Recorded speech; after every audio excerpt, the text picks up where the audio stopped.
Video হচ্ছে তো। আসসালামু আলাইকুম ওয়া রাহমাতুল্লাহ।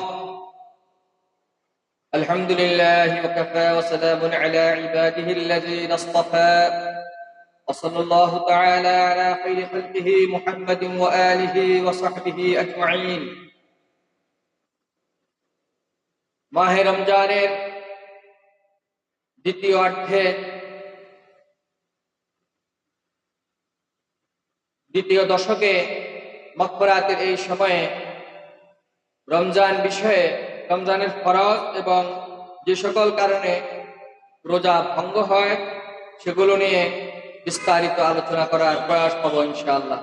একটু রিকোয়েস্ট থাকবে, আপনারা মেহেরবানি করে ভিডিওটি শেয়ার করবেন। যদি আপনি ইউটিউব থেকে দেখেন তাহলে অবশ্যই সাবস্ক্রাইব করবেন এবং কমেন্টে আপনার মতামত জ্ঞাপন করবেন ইনশাআল্লাহ। তাতে অনেক মুসলমান ভাই বোনদের কাছে ভিডিওটি পৌঁছবে, তারা রোজা সম্পর্কে, রোজা ভঙ্গের কারণসমূহ সম্পর্কে বিস্তারিত জানতে পারবে ইনশাআল্লাহ। তো রোজার ফরজ যত শুরু হয় এমনি সুবহ সাদেক থেকে নিয়ে সূর্যাস্ত পর্যন্ত, এর মধ্যে কোনো দ্বিমত নেই। রোজার ফরজ কয়টি? রোজার ফরজ দুটি। এক নম্বর হলো নিয়ত করা, তারপরে সুবহ সাদিক থেকে নিয়ে, দ্বিতীয় নম্বর সুবহ সাদিক থেকে নিয়ে সূর্যাস্ত পর্যন্ত পানাহার, স্ত্রী সহবাস এবং যৌন কার্য চরিতার্থ করা থেকে বিরত থাকাই রোজার ফরজ বা রোজা। যে সকল কারণে রোজা ভঙ্গ হয় না, এক নম্বর অনিচ্ছাকৃত ভাবে গলার ভেতর ধুলা, ধোঁয়া অথবা মশামাছি প্রবেশ করলে। দেখা যাচ্ছে যে আপনি কথা বলতেছেন, কথা বলছি বা ঘুমিয়ে আসে, অনেক সময় অনেকে নাক ডাকে, হা করে ঘুমায় বা সঙ্গীত পড়ে, যেভাবেই হোক গলার ভিতরে মশা মাছি কিংবা বেশি ধুলাবালু ঢুকে যায়, এতে রোজা ভঙ্গ হয় না, চিন্তার কোনো কারণ নেই। দুই নম্বর অনিচ্ছাকৃত ভাবে কানে পানি প্রবেশ করা। একটা হলো ইচ্ছাকৃত ভাবে কেউ প্রবেশ করাচ্ছে দুষ্টামি করে বা নিজেই, আর একটা হলো অনিচ্ছাকৃত পুকুরে বা নদীতে গোসল করছেন কিংবা ঝর্ণায় গোসল করছেন, এক্ষেত্রে কানের ভেতর পানি চলে গেছে, এতে কোনো রোজার সমস্যা হয় না, রোজা ভঙ্গ হয় না। তিন নম্বর অনিচ্ছাকৃত ভাবে বমি আসা অথবা ইচ্ছাকৃত অল্প পরিমাণে বমি করা, যার দ্বারা মুখ ভরে বমি করলে যতটুকু হবে অতটুকু পরিমাণ হয় না।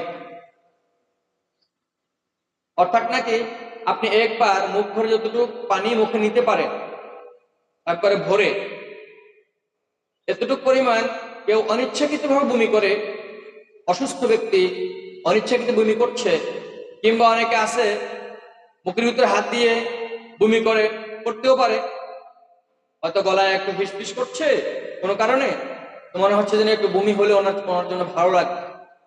তো এক্ষেত্রেও যদি বেশি পরিমাণ না হয়, বেশি পরিমাণ বলতে মুখ ভরে যাওয়া পরিমাণ, এর কম হলে রোজা ভঙ্গ হবে না। যদি মুখ ভরে যায় এই পরিমাণ কিংবা বেশি হয় তাহলে রোজা ভঙ্গ হয়ে যাবে। অনিচ্ছাকৃত হলে রোজার কাজারা দিতে হবে। আর যদি ইচ্ছাকৃত হয়, ইচ্ছাকৃত বমি করে নিজে ইচ্ছা করেই, মুখ ভরে হওয়ারও বেশি, তখন কাফারাও দেওয়া লাগবে। আল্লাহ আমাদেরকে হেফাজত করে। 4 নম্বরে বমি এসে নিজে নিজেই ফিরে যাওয়া। হয়তো মুখে একটু বমি চলে আসছে অথবা গলার উপরে একটু আসছে, আবার নিজে নিজে ওটা ভিতরে চলে গেছে, এতে কোনো সমস্যা নাই। আগের 3 নম্বর ছিল বমি এসে আপনি ফেলে দিয়েছেন, মুখ ভরে আসে কিংবা না আসে, মুখ ভরা কম হলে ফেলে দিয়েছে। আর একটা হলো মুখ ভরা চেয়ে পরিমাণের চেয়ে কম এসেছে বমি, কিন্তু ওইটা আবার আপনি গলধকরণ করে ফেলেছেন, গিলে ফেলেছেন মুখ থেকে বাইরে না করে, তো এক্ষেত্রে রোজা ভঙ্গ হবে না।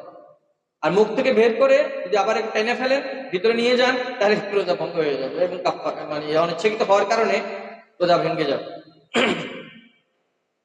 5 নম্বর, চোখে ঔষধ বা সুরমা ব্যবহার করা। অনেকে আছেন চোখে ডিস্টার্ব হয়, ডাক্তারের কাছে গেছেন, কিংবা চোখে কোনো ধুলাবালু পড়ছে, এখন চোখ নিয়ে বড় যন্ত্রণা চোখের, আপনি প্রাথমিক চিকিৎসা করছেন, চোখে কোনো ড্রপ দিয়েছেন, ওষুধ দিয়েছেন, কিংবা চোখে পানি দিচ্ছেন বারবার, বা যে কোনো পদার্থ আপনি দিচ্ছেন, চোখে ঔষধ কিংবা সুরমা সুরমা ব্যবহার করেন। সুরমা দেওয়ার কারণে কিংবা কাজল, মেয়েদের কাজল চোখে দেওয়ার কারণে, অনেকে আছে আবার ইচ্ছে বেশি সৌন্দর্যের জন্য চোখে লেন্স লাগায়, এইসব কারণে রোজা ভঙ্গ হয় না। ইঞ্জেকশন নেওয়ার মাধ্যমে রোজা ভঙ্গ হয় না। হ্যাঁ, ওই ইঞ্জেকশন তো কোনো পেটে যায় না, কণ্ঠনালীর ভেতরে যায়, সেটা মাংসে হোক কিংবা রগে হোক, এই ইঞ্জেকশনের মাধ্যমে রোজা যায় না। তবে হ্যাঁ, হকন ব্যবহার করলে, অর্থাৎ পেছনের রাস্তা দিয়ে যদি ডাক্তার কোনো কারণে বলে যে মুখে তো খাইতে পারছে না, তাহলে পেছন দিয়ে তাকে এমন একটা মেডিসিন দিতে হবে যেটা পাকস্থলীতে যাওয়া লাগবে, তো এই ক্ষেত্রে এর রোজা ভঙ্গ হয়ে যাবে, কাফারা লাগবে, যেহেতু এটা প্রয়োজনের কারণে দেওয়া হচ্ছে। ভুল করে কেউ পানাহার করে ফেলা, কেউ ভুল করে পানাহার করেছেন, কিন্তু পানি চোখের সামনে দেখেছেন, তৃষ্ণা তো লেগেই আছে, হঠাৎ করে একটু পানি খেয়ে ফেলেছেন, তো এক্ষেত্রে ভুল করে পানি পান করার কারণে বা কোনো খাবার খাওয়ার কারণে অনিচ্ছাকৃত ভাবে ভুলে রোজার কোনো সমস্যা হবে না। সুগন্ধি ব্যবহার করা এবং তার ঘ্রাণ নেওয়া। 8 নম্বর, সুগন্ধি, আতর, সেন্ট, পারফিউম, অন্য কোনো বস্তুর ঘ্রাণ নেয়া। একটা বাজারে গিয়েছেন, একটা ফলের ঘ্রাণ নিচ্ছেন যে নষ্ট হয়েছে কিনা বা ফলটা কেমন পেকেছে কিনা, ঘ্রাণ নিয়ে দেখছেন, তো এক্ষেত্রে এসব কারণে ঘ্রাণ নেওয়া দ্বারা রোজা ভঙ্গ হয় না। যদিও সেটা মস্তিষ্কে যায়, তো মস্তিষ্কে যাওয়ার কারণে তো রোজা ভঙ্গ হয় না। রোজা ভঙ্গের কারণ হইল পাকস্থলীতে যাওয়া, গলার নিচে চলে যাওয়া রোজা ভঙ্গের কারণ। ব্রেনে গেলে, চোখে গেলে, কানের ভিতরে একদম প্রবেশ করে চলে যায় পাকস্থলীতে, এই অবস্থা না যদি না যায়, এগুলো বাহ্যিক কারণে রোজা ভঙ্গ হয় না।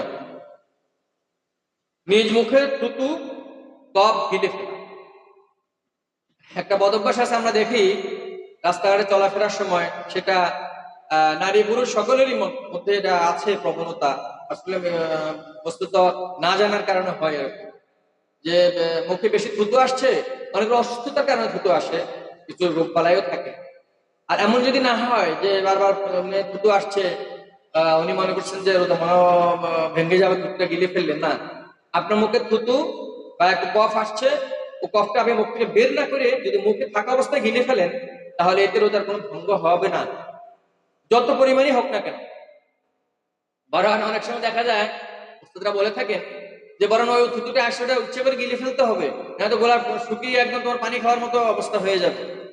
এই জন্য মুখের থুতু এবং কফ, হয়তো অনেকে ঘৃণাঘাটি লাগে, ফেলে দেন, ঠিক আছে ফেলে দেন, সমস্যা নেই, কিন্তু থুতু তো ফেলার কোনোই প্রয়োজন নেই, এটা নিষ্প্রয়োজনীয় কাজ। এবং অতিরিক্ত থুতু ফেলা, এটা কিন্তু আমাদের জন্য, রোজার জন্য মাকরুহের কাজ। দেখা যাচ্ছে যে একটা মসজিদে ঢুকেছেন উনি, জানালার পাশে তো নাই, অনেক দূরে আছেন জানালা, তো জানা কি করেন, জানালার পাশে এসে, মসজিদ থেকে দূরে এসে জানালার পাশে থুতু হাত ফেলার জন্য আসেন, যে কোনো প্রয়োজন নেই, সম্পূর্ণ মাকরুহ, অত বেশি থুতু ফেলার কোনোই দরকার নেই। শরীর ও মাথায় তেল ব্যবহার করা। যে শরীর কিংবা শরীরে যে অঙ্গেই হোক না কেন, আপাদমস্তক, মাথা থেকে পা পর্যন্ত, সেটা কানে যদি আপনি সামান্য লাগান, বেশি না লাগান, যদি ভিতরে না যাওয়ার মতো হয়, চোখে লাগান, নাকের নাসারদ্রে আপনার নাক সর্দি হয়েছে, বন্ধ হয়ে আসে, নাকটা একটু শুকলেন, নিলেন, বা কানে হাতে নিয়ে কানে একটু লাগালেন, এতে রোজার কোনো সমস্যা হয় না, রোজা ভঙ্গ হয় না। 9 নম্বর। 10 নম্বর, এটা গেল 10 নম্বর, শরীর কিংবা মাথায় তেল ব্যবহার করা। অনেকের মাথা গরম হয়ে থাকে, দেখা যাচ্ছে সরিষার তেলের সাথে পানি মিশে একটু ভালো করে গুলে নিলে কুসুম কালার হয়ে যায়, ওই পানিটা মাথায় দিলে একটু ভালো লাগে, আরাম লাগে, এতে কোনো সমস্যা নাই। যত মাথায় পানি দেন আপনি বারবার, বা গোসল করেন একাধিকবার, এতে করে তার কোনো সমস্যা হয় না, রোজা ভঙ্গ হয়। ঠান্ডার জন্য গোসল করে। 11 নম্বর, ঠান্ডা লাগছে, গরমের দিন অসহ্য গরম, আপনি মনে করছেন যে হয়তো একটু গোসল করলে ভালো লাগবে, গোসল করতে পারেন আপনি, তবে খেয়াল রাখতে হবে যেন অতিরিক্ত গোসল করার কারণে কানের ভিতরে পানি না চলে যায়, কিংবা মুখ দিয়ে পানি আবার গলার ভিতরে না চলে যায়। অবশ্য অনিচ্ছাকৃত হলে তো তার সমস্যা নেই, তারপরেও একটু সতর্ক থাকা দরকার। 12 নম্বর, ঘুমের মধ্যে স্বপ্নদোষ হওয়া। অনেকে আছে ঘুমে অপবিত্র হয়ে যান, এটা তো বুঝতেই পেরেছেন, তো এতে রোজা ভঙ্গ হয় না। এখন দেখা গেছে যে সাহরি খাওয়ার পরেও রোজা অবস্থায়ও যদি এটা হয়, তাও কোনো সমস্যা নেই। দেখা যাচ্ছে যে এই অবস্থায় নারী কিংবা পুরুষ অপবিত্র অবস্থায় সাহারি খাইছেন, আপনি খাওয়ার পরে রোজা রাখতেছেন, এখনো পবিত্র হওয়ার সুযোগ হয়নি, এতেও কোনো সমস্যা নেই, এতেও কোনো সমস্যা নেই। রোজার সাথে এগুলো কোনো সম্পর্ক নেই। রোজার সাথে সম্পর্ক হলো পাকস্থলীতে কোনো খাবার যাওয়া, সেটা পানি হোক কিংবা অন্য কোনো খাবার হোক। আর বাহ্যিক কারণগুলোর কারণে রোজা ভঙ্গ হয় না। তবে হ্যাঁ, ওই যে রোজার যে ফরজ দুইটি, যৌনাচার করা, সেটা তো ফরজ ভঙ্গ হয়ে যায়, রোজা নষ্ট হয়ে যাবে। ইচ্ছাকৃত হলে কাদা কাফারা দিতে হবে, আর অনিচ্ছাকৃত যদি কেউ মজবুর করে, বাধ্য করে, মেরে ফেলবে না হয় না করলে, তো জীবন বাঁচানোর জন্য সেক্ষেত্রে করা যায়। তবে না করাটা উত্তম, যদি হত্যা করেও ফেলে সেক্ষেত্রে আল্লাহ পাক ক্ষমা করে দেবে। মিসওয়াক করা এটা জটিল বিষয়, যদিও আমাদের জন্য, বিশেষ করে পুরুষ মানুষের জন্য মিসওয়াক করা তো প্রত্যেক নামাজের আগে সুন্নাত। রাসূল সাল্লাল্লাহু আলাইহি ওয়াসাল্লাম বলেছেন, লাউলা আশুক্কা আলা উম্মতি লা আমারতুহুম বিসওয়াক ইনদা কুল্লি উযুইন আও ইনদা কুল্লি মাসজিদিন আও কামা ক্বালা নবী সাল্লাল্লাহু আলাইহি ওয়াসাল্লাম। প্রিয় রাসূল সাল্লাল্লাহু আলাইহি ওয়াসাল্লাম বলেছেন, আসলে পবিত্রতা, সুগন্ধি, মুখে সুগন্ধি আসবে। ফেরেশতারা, আমি যখন কোরআন তেলাওয়াত করি, আয়াত তেলাওয়াত করি, তখন ফেরেশতারা আল্লাহ পাকের পক্ষ থেকে এই ফেরেশতারা অবতরণ করে মুখের এই কথাগুলো, আরবি কথাগুলো, কোরআনগুলো আল্লাহ পাকের কাছে পৌঁছিয়ে দেয়। আর যদি এই বান্দার মুখে দুর্গন্ধ থাকে, রোজা ছাড়া অনেক সময়, রোজা ছাড়ানোর সময়, রোজার মুখের দুর্গন্ধ তো আল্লাহর কাছে প্রিয়, রোজাদারের রোজার চেয়েও প্রিয়, এত প্রিয়, কারণ রোজা রাখার কারণে এক গ্যাস জমে, মুখে দুর্গন্ধ আসে, এটা তো আল্লাহর কাছে প্রিয়, ফেরেশতাদের কাছে অবশ্যই প্রিয়। রোজা ব্যতীত, রোজা ব্যতীত যদি কেউ মেসওয়াক, মুখে দুর্গন্ধ থাকে, তখন ফেরেশতারা কাছে ফিরতে চান না, আমরা এগুলো পছন্দ করি। এই জন্য মেসওয়াক করা প্রত্যেক ওযুর নামাজের আগে সুন্নাত, এবং ওযুর আগে সুন্নাত।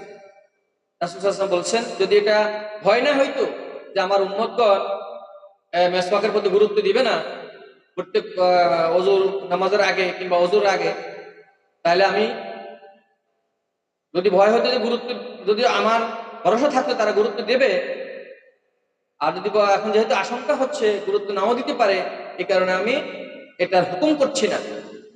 তবে হুকুমটা করছি না ঠিক, হুকুম করলে তো ওয়াজিব হয়ে যেত, যদি রাসূলের আমল, রাসূল হুকুম করেন না, কিন্তু রাসূলের আমল, এটা সুন্নাত, দায়েমি সুন্নাত, মুখ পবিত্র রাখার জন্য। তো রমজানে মেসওয়াক করা অবশ্যই সুন্নাত, কিন্তু বেশি না। দেখা যাচ্ছে যে আমার ভাইয়েরা অনেক সময় দেখা যায় কারখানায় চাকরি করেন বা কোথাও কিছু করেন, গ্রামে আছেন বা শহরে, গাছের ডাল একটা ভেঙে নিয়ে খুব ঘষতেছেন, থাকে এত বেশি মেসওয়াক করলে আবার ক্ষতি।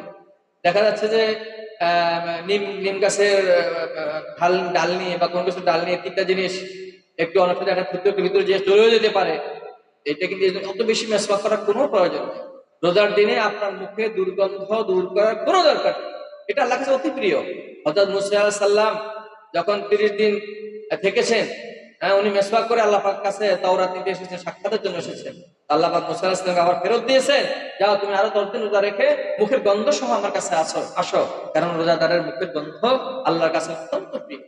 কারণ রোজা রেখেছে সে আল্লাহকে খুশি করার জন্য, কারোর জন্য করে নেই। রোজা এমন একটা ইবাদত যার মধ্যে কোনো রিয়া নেই, লৌকিকতা নেই। এজন্য আমরা এগুলো পালন করবো ইনশাআল্লাহ। ভিডিওটা যথাসাধ্য কমেন্ট শেয়ার করব, যেন অন্য মুসলমান ভাইদের বোনদের কাছে এটা পৌঁছে যায় ইনশাআল্লাহ। দোয়া করবেন এবং সকলে মিলে এগুলোর উপর আমল করব। আমি নিজে, আমরা সকলে আমল করি। আল্লাহ পাক আমাদের তৌফিক দান করেন। ওমা তৌফিকি ইল্লা বিল্লাহ। আসসালামু আলাইকুম ওয়া রাহমাতুল্লাহ।